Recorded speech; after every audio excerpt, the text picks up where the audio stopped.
मंजिलें उन्हीं को मिलती है जिनके सपनों में जान होती है। पंखों से कुछ नहीं होता, हौसलों से उड़ान होती है।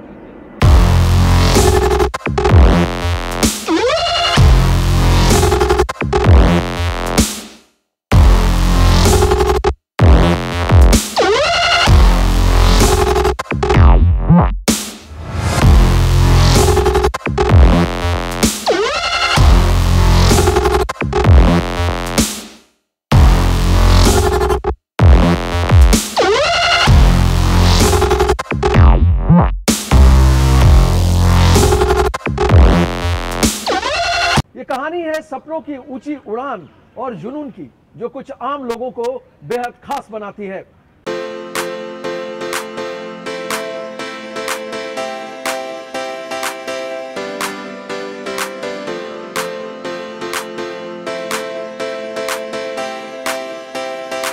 बाइकिंग के जुनून को जिंदगी का मकसद बनाने वाले एक और पैशनेट बाइकर हमारे साथ मौजूद हैं। इनका नाम है सपन। सपन एक पैशनेट बाइकर ही नहीं बल्कि एक बेहद जिंदा दिल कैरेक्टर हैं। आइए सपन से बात करते हैं। सपन, ये जो बाइकिंग आप करते हैं, या शौक के लिए करते हैं, पैशन के लिए करते हैं, या कुछ और मकसद है? सबसे पहले तो मैं आपको नमस्कार करूंगा और जय हिंद।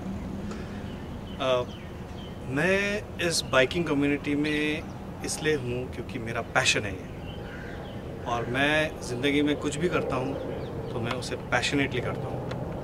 और बाइक चलाने का एकमात्र मकसद मेरा ट्रैवल करना है। और आप जब ट्रैवल करते हैं तो आप लोगों से मिलते हैं, आप उनके हाव भाव को समझते हैं, आप उनके रहन सहन को समझते हैं, आप उनकी संस्कृति को समझते हैं।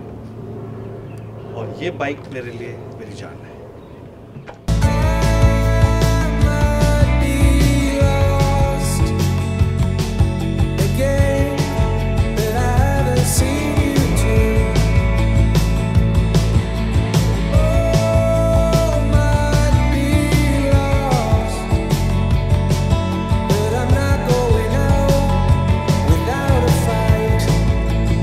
आपके लिए जान है, लेकिन पर्सनल ज़िंदगी से भी ज़्यादा ये आपके लिए बाइक प्रिय है आपको?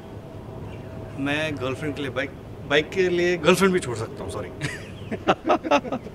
ये बताइए, आप दार्जिलिंग के रहने वाले हैं, दिल्ली में आके बस गए, पिछले 26, 27, 28 साल से आप बसे हुए हैं।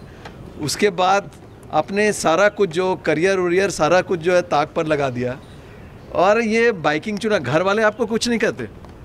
मैंने सर उसका सलूशन ले आया हूँ। सबसे पहले मैंने अपना जो करियर ही ट्रैवल बना दिया है, so that I can travel. और क्योंकि मैं टूरिस्ट के साथ रहता हूँ तो मुझे एक मौका मिल जाता है मेरी बाइक चलाने का।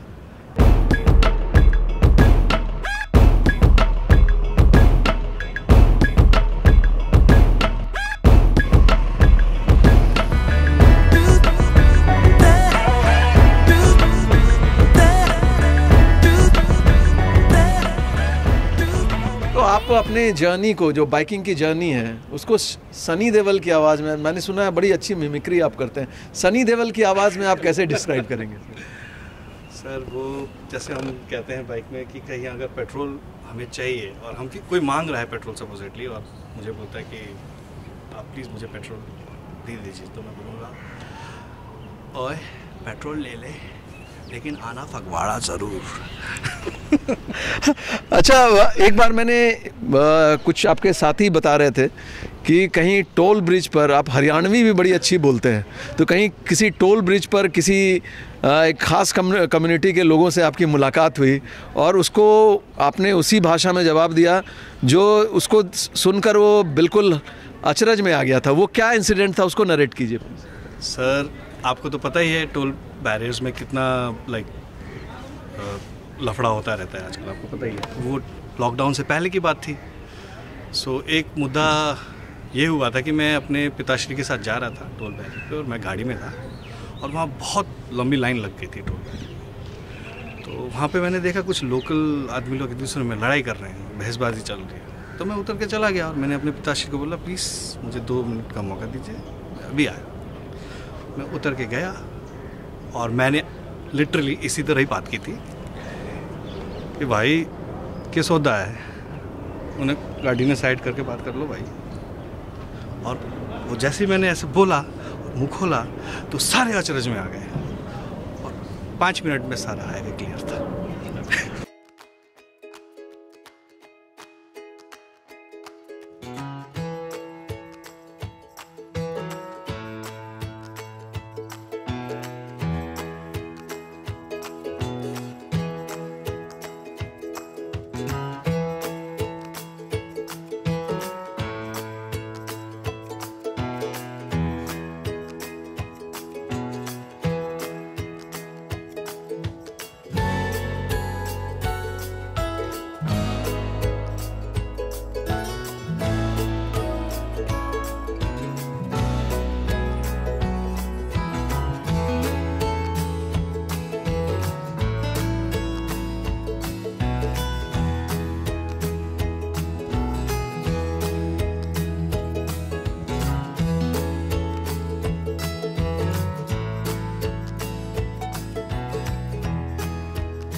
आप एक आर्मी बैकग्राउंड से आते हैं, आपके फादर डिफेंस में रहे हुए हैं, तो डिफेंस के लोगों के बारे में आपको कुछ, मैंने शायद पहला ऐसा इंसिडेंट देखा, पहला ऐसा केस देखा है जिसमें कि एक आर्मी फैमिली का जो बच्चा है, लड़का है, वो इस तरह से, एग्जाम्पल्स और होंगे लेकिन मैं पहली बार इनकाउंटर कर रहा हूँ। तो क्या आपके घर वाले भी आपको नहीं बोलते कुछ?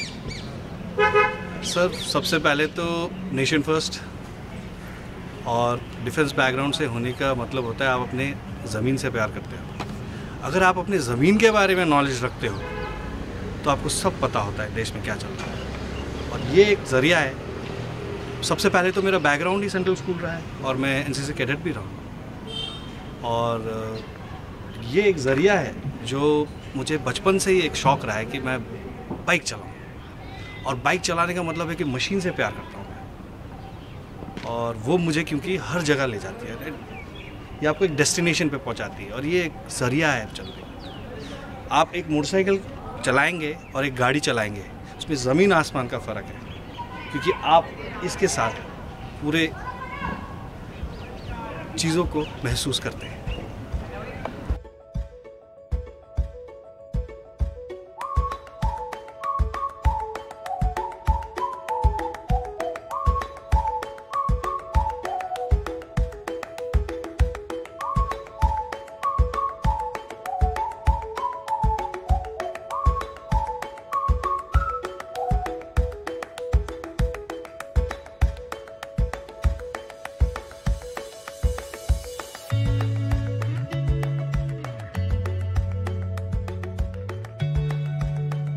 अच्छा, कोई सपन, कोई इंसिडेंट आपके जहन में आता हो जो बहुत इंटरेस्टिंग, बहुत ही मेमोरेबल रहा हो, जिसको आप भूल नहीं पाते? सर, काफ़ी इंस्टेंसेस हैं जिसमें से एक, क्योंकि कुछ मेमोरीज़ होती हैं जो आपको याद भी नहीं रहती, काफ़ी साल पहले की बातें हैं। कई बार रेस्क्यू ऑपरेशंस करना पड़ता है खुद को, क्योंकि हम ट्रेंड भी हैं, मैं माउंटेनियर भी हूँ। सो बाइकिंग के मेमोरी में मुझे एक टाइम याद है जब मैं सबसे पहले बाइकिंग, जब मैंने शुरुआत की थी। मैं मनाली में, एक कर्मा जी होंगे जो जानते हैं, अभी देख भी रहे होंगे वो, तो he calls me darling, because मैं तब बहुत छोटा था, मैं स्कूल से निकला ही था, और उनसे मैं बाइक हायर पे ले जाता था। तो मेरी बाइक जाके उनसे हायर मिली हुई बाइक वो रोहतांग पास में पंचर हो गई, और वहाँ पे पंचर किट था नहीं। तो मैंने वहाँ सबको पूछा कि भाई किसी के पास है पंचर किट, तो वहाँ जितने स्टॉल्स लगाते हैं उन्होंने सब मना कर दिया। तो मैंने अपना दिमाग लगाया, मैंने एक से स्क्रू ड्राइवर लिया और उसका टायर खोल के उसमें सारा कूड़ा रोहतांग का भर दिया, और उसके टैंकी में बैठ के नीचे आया Manali. So that is one experience.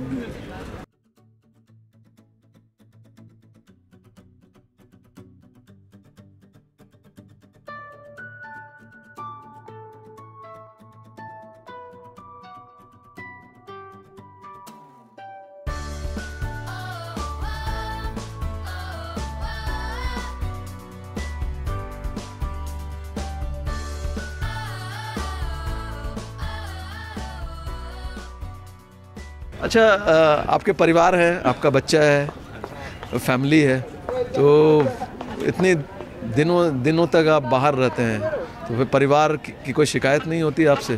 परिवार, बच्चा अपनी जगह है। अब माता पिता का पूछें तो मैं माता पिताश्री के साथ रहता हूँ, और हाँ, जहाँ मुझे लगता है मुझे उनके साथ चलना है तो मैं उनको गाड़ी में लेके चलता हूँ। उनकी भी कंप्लेंट्स नहीं रहती है। तो आप चाहेंगे कि आपके बच्चे भी बाइकिंग के इस पैशन में आए? देखिए, राजा का बच्चा राजा होना ज़रूरी नहीं है। तो आपने सुनी एक पैशनेट बाइकर जिनकी ज़िंदगी का मकसद जो है बाइकिंग बन चुका है। इनके पास तमाम ऐसे किस्से हैं, देश के अलग अलग हिस्से में ये गए हैं, विदेशों में भी इन्होंने ट्रैवल किया है, आसपास के पड़ोसी देशों में भी गए हैं ये बाइक के ज़रिए।